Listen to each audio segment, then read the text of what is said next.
Hello दोस्तों, नमस्कार। मैं डॉक्टर कुशवाहा आज आपके लिए लेकर आए हैं आप प्लांट फिजियोलॉजी का next part.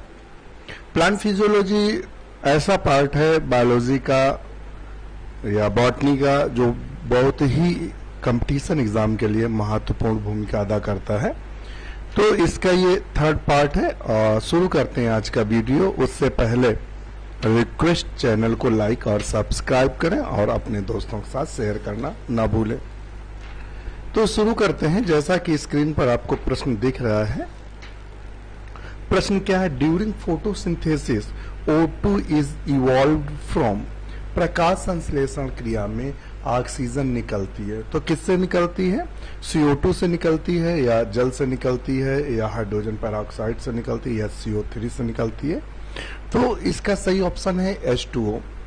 During photosynthesis, O2 is evolved from the H2O because in light reaction in plant, the photosynthesis of H2O give oxygen and CO2 combine with H2O and form carbohydrate in form of food and release O2।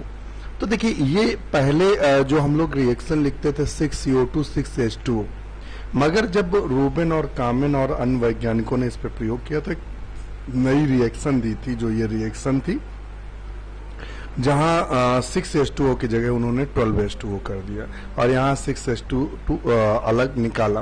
उन्होंने क्या किया था, अगर आप photosynthesis पढ़े हैं तो उसमें देखा होगा कि उन्होंने एक रिएक्शन दी थी CO2 में किस प्रकार से इलेक्ट्रॉन आते हैं, वो पूरा का पूरा उन्होंने सिस्टम समझाया था।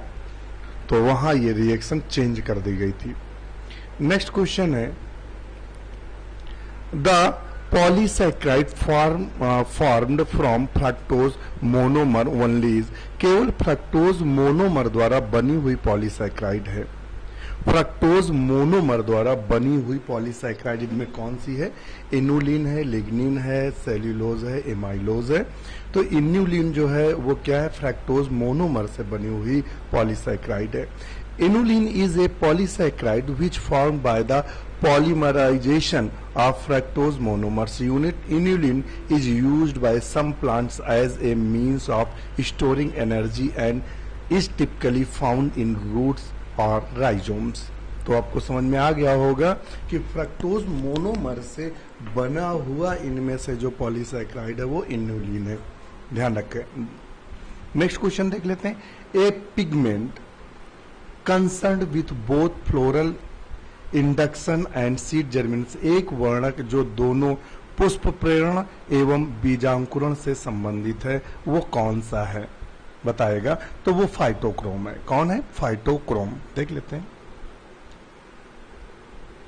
फाइटोक्रोम इस पिगमेंट जो दोनों का काम करता है, पुष्प का प्रेरण भी करता है और बीज अंकुरण को भी प्रेरित करता है। तो वो है हमारा फाइटोक्रोम। नेक्स्ट क्वेश्चन देख लेते हैं। नेक्स्ट क्वेश्चन क्या है हमारा? During EMP pathway, embedded mayor pathway ऐसे बोलते हैं, pathway the ATP is produce through. EMP क्रियाक्रम में ATP की उत्पत्ति होती है, तो बताइएगा कहाँ होती है? तो during EMP pathway the ATP produce through the substrate level phosphorylation। It is the metabolic reaction that result in the formation of ATP by the direct transfer of a phosphoryl group to the ADP from another phosphorylated compound। तो option इसका सी सही है। Substrate level phosphorylation, क्रियाधर स्तरीय फास्फोरिलीकरण। Next question देख लेते हैं। During germination of barley seeds, the enzyme alpha amylase is secreted by। Alpha amylase जो secreted होता है वो कहाँ से सिक्रीट होता है? तो ऑप्शन बी है एल्यूरोन लेयर से। बहुत अच्छा क्वेश्चन है, बहुत पूछा गया क्वेश्चन है, ये PGT में कई बार को आया हुआ क्वेश्चन है। Fat is hydrolysed by enzyme lipase to yield. Lipase enzyme द्वारा वसा के जल अपघटन से प्राप्त होता है। तो किसके जल अपघटन से प्राप्त होता है? बताएगा। तो ये ऑप्शन इसका बी सही है, ग्लिसरॉल एंड फैटी एसिड। तो fat is hydrolyzed by lipase enzyme is yield glycerol and fatty acid। तो जो फैट का हाइड्रोलाइज होता है तो ग्लिसरॉल और फैटी एसिड बनता है। फैट हाइड्रोलाइज होता है ग्लिसरॉल और फैटी एसिड लाइपेज की उपस्थिति में। नेक्स्ट क्वेश्चन देख लेते हैं, which one of the following is not a natural growth hormone. इनमें से नेचुरल ग्रोथ हार्मोन कौन सा नहीं है? तो कौन सा नहीं है? TIBA। TIBA देखिए नया क्वेश्चन है ये, TIBA जो है नया क्वेश्चन है। TIBA mainly use to regulating and controlling plant growth but is not a natural growth hormone. It is the inhibitor of polar auxin transport and more commonly known as regulator और TIBA बोलते हैं TIBA, ध्यान रखिएगा। ये TIBA का full form है 2,3,5 triiodo benzoic acid. TIBA is an auxin transport inhibitor। auxin transport inhibitor है, used to study the role of auxin flow during plant growth, inhibit the plant top growth, dwarf plant, promote the growth of lateral bud and tiller। तो ये आपको हमने इसलिए दिखाया जिससे ये आपको। नेक्स्ट क्वेश्चन देख लेते हैं, the common mode of action of herbicides is the blocking of. Herbicides की क्रिया की सामान्य प्रणाली अवरुद्ध करती, फोटो सिस्टम फर्स्ट या सेकेंड। नेक्स्ट देख लेते हैं, या जाइलम या फ्लोएम। तो B the common mode of the action of herbicide is blocking the photo system second. ये जब भी हम हार्बिसाइड यूज करते हैं तो ये क्या करता है, जैसे गेहूं में हार्बिसाइड डालते हैं तो जो खरपतवार होता है जैसे बथुआ है या गेहूं की तरह अन्य पौधे हैं या मटरी है तो आदि वहां नष्ट हो जाते हैं। क्यों? क्योंकि ये फोटो सिस्टम सेकेंड को ब्लॉक कर देता है। जब ब्लॉक कर देता है तो फिर वहां क्या होता है, पूरा का पूरा फोटो सिस्टम उसका डिस्टर्ब होने लगता है। Herbicide mostly act between quinone and plastoquinone. देखना क्यूनिन और प्लास्टोक्यूनिन के मध्य में करता है photo system second and block flow the electron in the leaves, और धीरे धीरे पत्तियां पीली पड़ जाती हैं और कुछ समय बाद मर जाती हैं। नेक्स्ट क्वेश्चन देख लेते हैं,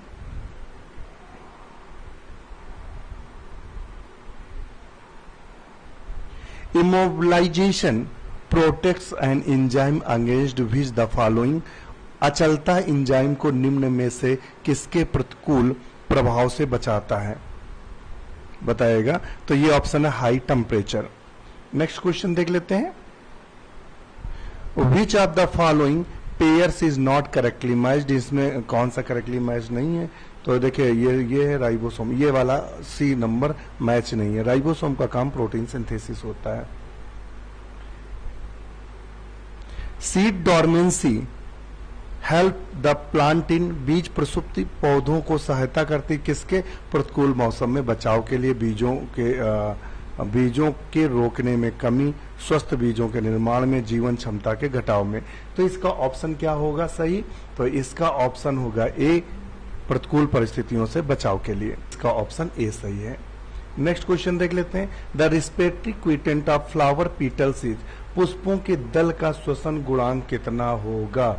तो उसका जो श्वसन गुणांक होगा वो 1 होगा। क्या होगा? 1 होगा। बहुत अच्छा क्वेश्चन है। देखिए नॉर्मली आपका कार्बोहाइड्रेट है, मैलिक एसिड ऐसे पूछते हैं, इसने सीधे पीटल्स का पूछा है और सिंपल सी बात है, वहाँ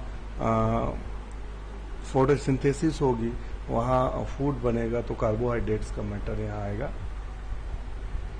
after heavy rainfall the poor drainage leaves of many plants will due to. अतिवृष्टि के उपरांत उचित जल निकास न होने की स्थिति में पौधों की पत्तियां मुरझा जाती हैं। वो किस कारण मुरझा जाती हैं? वातन की कमी के कारण। एरेशन न होने के कारण पानी भरा रहता तो वहाँ पानी ऑक्सीजन की कमी हो जाती है, जिससे वो क्या जाती है? मुरझा जाती है। The isotopic elements use find out the metabolic pathway are known as. ऐसे समस्थानिक तत्व जो उपापचयी मार्ग को खोज प्रयोग किए जाते हैं कहलाते हैं, तो उन्हें ट्रेसर बोलते हैं। क्या बोलते हैं? ट्रेसर एलिमेंट्स के नाम से जानते हैं। नेक्स्ट क्वेश्चन देख लेते हैं, the plant hormone produced by the rhizobium from modulation is. ग्रंथिका निर्माण हेतु राइजोबियम द्वारा उत्पादित पादप हार्मोन कौन सा है? तो बताइएगा। तो वो कौन सा है? IAA है, ग्रंथिका निर्माण हेतु राइजोबियम द्वारा उत्पादित हार्मोन इंडोल एस्टिक एसिड। बिल्कुल अच्छा क्वेश्चन है, उम्दा क्वेश्चन है। इस तरह के क्वेश्चन फंसा भी देते हैं। तो हमें भी ये क्वेश्चन नहीं आ रहा था। तो इंडोल एस्टिक एसिड होता है, यह प्राकृतिक हार्मोन है जिसका निर्माण पौधों में होता है। इसका मुख्य कार्य पौधों के तने शीर्ष स्थित कलिका पार्श्विक कच्ची नलिकाओं की वृद्धि को रोकती हैं। तो ऑप्शन इसका डी सही है। कौन सा हार्मोन निकालता है? तो वो निकालता है डी। नेक्स्ट क्वेश्चन देख लेते हैं। The organic acid which plays the key role in the synthesis of amino acid. Amino अम्ल के उत्पादन में मुख्य भूमिका निभाने वाले पायरुविक अम्ल कौन कौन से मुख्य निभाने वाले कार्बनिक अम्ल हैं? कौन सा कार्बनिक अम्ल है? अल्फा कीटो ग्लूटेरिक एसिड है। जब आप क्रेब साइकिल में जाएंगे तो देखना एक जगह का अल्फा कीटो ग्लूटेरिक एसिड सबसे नीचे बनता है। बस यही अमीनो एसिड के सिंथेसिस में महत्वपूर्ण भूमिका निभाता है। The electron energy transfer between accessory pigment and chlorophyll molecule take place. सहायक वर्णक अणु पर्णहरित अणुओं इलेक्ट्रॉन ऊर्जा का स्थानांतरण करते हैं। तो कैसे करते हैं? तो वो करते हैं किसके द्वारा? तो वो रिजोनेंस, अनुनाद के द्वारा। The electron energy transfer between accessory pigment and chlorophyll molecule take place by the resonance, अनुनाद के द्वारा करते हैं। Cyclic photophosphorylation associated with, photophosphorylation में कौन एसोसिएटेड रहता है? तो वो पिगमेंट सिस्टम फर्स्ट या फोटो सिस्टम फर्स्ट संबंधित रहता है। आपको दिखा भी देते हैं, कंफ्यूज ना हो आप। इस पर पिक्चर पे नजर डालेंगे, फोटो सिस्टम फर्स्ट है। ये साइक्लिक, साइक्लिक का मतलब क्या है? जहां से इलेक्ट्रॉन निकलता है वो वापस होकर वहीं आ जाता है, तो इसे साइक्लिक बोलते हैं। और ये नॉन साइक्लिक, अगर ये वाली एरिया ना होकर ये ऐसे, ये ऐसे, ऐसे, ऐसे, ये और ये ऐसे, तो ये क्या हो जाएगा? जेड स्कीम बोलते हैं, नॉन साइक्लिक फोटोफॉस्फोराइलेशन बोलते हैं। चूंकि यहाँ साइक्लिक है तो ये फेरोडॉक्सिन आ जाता है। ये प्राइमरी एक्सेप्टर होता है फेरोडॉक्सिन, फिर साइटोक्रोम कॉम्प्लेक्स और प्लास्टोसाइनिन से पुनः फोटो सिस्टम फर्स्ट में आ जाता है, ध्यान रखिएगा। और यहाँ एनर्जी यील्ड होती है, एनर्जी निकलती है। तो यहाँ कौन सा यूज होता है? फोटो सिस्टम फर्स्ट, ध्यान रखिएगा। नेक्स्ट क्वेश्चन देख लेते हैं। नेक्स्ट क्वेश्चन हमारा क्या है? The pigment responsible for germination of light sensitive seed is known as, वह वर्णक जो प्रकाश संवेदी बीजों का अंकुरण के लिए उत्तरदायी है, वो कौन सा है? तो वो कौन सा है? फाइटोक्रोम। फाइटोक्रोम कई बार पूछा गया क्वेश्चन है, देख रहे हैं लगातार पूछा जा रहा है। नेक्स्ट क्वेश्चन है the phyto hormone which is supposed to be one of the factor responsible for regulating the opening and closing of stomach, रंध्रों के खुलने और बंद होने को नियंत्रित करने वाले उत्तरदायी कारकों में एक है। तो वो कौन सा हार्मोन से यहाँ है? तो एबिसिसिक एसिड है जो ये कार्य करता है। A flash of light in the dark inhibit flowering in, अंधकार में प्रकाश की क्षण दीप्त निम्न में कौन से पौधों में पुष्पण अवरोध करती है? तो वो किसको करती है? तो वो करती है किसको? सॉर्डे प्लांट को। किसको करती है? सॉर्डे प्लांट को। द करेक्ट स्टेटमेंट इज, इसमें से करेक्ट स्टेटमेंट कौन सा है? वाष्पोत्सर्जन के समय खनिजों के साथ साथ जल वायुमंडल में वाष्पित होता है, तो ये तो गलत है। श्वसन के साथ साथ वाष्पोत्सर्जन की दर बढ़ जाती है। पर्णभ्रंत में रूपांतरित तने वाले पौधे वाष्पोत्सर्जन कम करते हैं। The plant stem modified the phylloclade, और तो इसका ऑप्शन यही सही होगा। नेक्स्ट क्वेश्चन है the effect of ethylene can be nullified by, ethylene के प्रभाव को समाप्त किया जा सकता है, तो किसके माध्यम से समाप्त किया जा सकता है? तो CO2 के माध्यम से। एथिलीन एक पादप हार्मोन जिसका उपयोग कच्चे फलों को पकाने में किया जाता है। एथिलीन के प्रभाव को CO2 द्वारा समाप्त किया जा सकता है, तो ऑप्शन इसका ए सही होगा। और अच्छा क्वेश्चन है, बिल्कुल अलग किस्म का क्वेश्चन है। चलिए नेक्स्ट क्वेश्चन देख लेते हैं। द ल्यूकोप्लास्ट, और ल्यूकोप्लास्ट क्या होता है? तो कलरलेस प्लास्टिड्स है जिसको ल्यूकोप्लास्ट बोलते हैं, तो ऑप्शन बी सही है। और इसका मुख्य कार्य होता है स्टोरेज ऑफ फूड, खासकर जड़ों में पाया जाता है। माइटोकांड्रिया क्या है? कोशिका के स्टोर हाउस, क्योंकि ये तेजी से वृद्धि करती है। कोशिका का ऊर्जा भंडार, क्योंकि एवं से बड़ी मात्रा में विद्यमान होता है। पादपों प्रकाश संश्लेषण, तो ये ऑप्शन इसका बी सही होगा। नेक्स्ट क्वेश्चन देख लेते हैं। प्लाज्मा मेम्ब्रेन कंट्रोल्स, तो प्लाज्मा जो मेम्ब्रेन होती है controls only intake the solutes, only exosmosis, only endosmosis, वो एक्सो और इंडोऑस्मोसिस, तो ऑप्शन इसका डी सही होगा। The chemical formula is chlorophyll B, तो बी जो क्लोरोफिल बी है उसका केमिकल फार्मूला क्या होगा? तो उसका केमिकल फार्मूला होगा सी, C55H70O6N4Mg। नेक्स्ट क्वेश्चन दे लेते हैं। The amount of energy given by one molecule of ATP, ATP एक अणु देने से ऊर्जा की कितनी मात्रा निकलती है? तो वो है 7.3 किलो कैलोरी।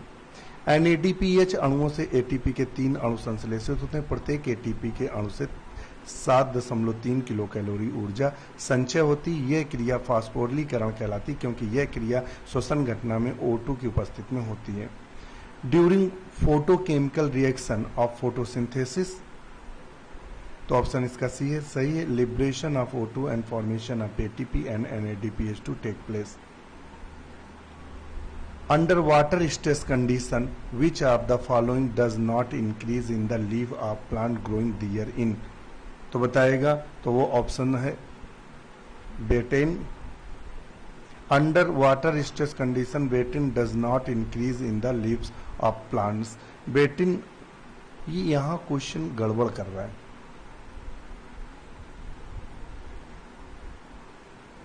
यही क्वेश्चन मुझे लगता है आगे आया है, वहां नाइट्रेट रिडक्टेज दिखाया था। क्वेश्चन चेक करते हैं इसको। Glycine, betaine and the proline are two major organic osmolytes that accumulates in a variety of plant species in response to the environment stress such as drought, salinity, the extreme temperature, UV radiation। तो ये तो बढ़ना चाहिए। तो ये question थोड़ा सा मेरे हिसाब से नाइट्रोजन रिडक्टेज ही होना चाहिए। फिर एक बार आप इस पे अपना मत हमें दे सकते हैं और बता सकते हैं कि आपके मत के अनुसार इसमें क्या है। ये क्वेश्चन कंफ्यूज है, यही आगे क्वेश्चन नाइट्रोजन रिडक्टेज दिया हुआ था। अभी बेटिन दिया, बेटिन तो काम सूखे में करता ही है, अंडर वाटर स्ट्रेस में तो काम करता ही है, तो हमें लगता है वो तो बढ़ेगा ही। आप इस पे अपना कमेंट जरूर दीजिएगा। In potato respiration, the carboxylation and oxygenation of RUBP take place by the enzyme riboscoin। तो बताएगा, तो chloroplast matrix. Deficiency symptom of nitrogen first appear इन, तो बताइएगा नाइट्रोजन डिफिशियंसी से कहाँ सबसे पहले एपियर होता है? यंग लीव्स में, यंग फ्रूट्स में, ओल्ड लीव्स में, बर्ड्स में। ये ऑप्शन हमें कमेंट्स करके बताइएगा। आज के लिए इतना ही। हमारा वीडियो कैसा लगा कमेंट्स करके जरूर बताइएगा। इसी के साथ नमस्कार।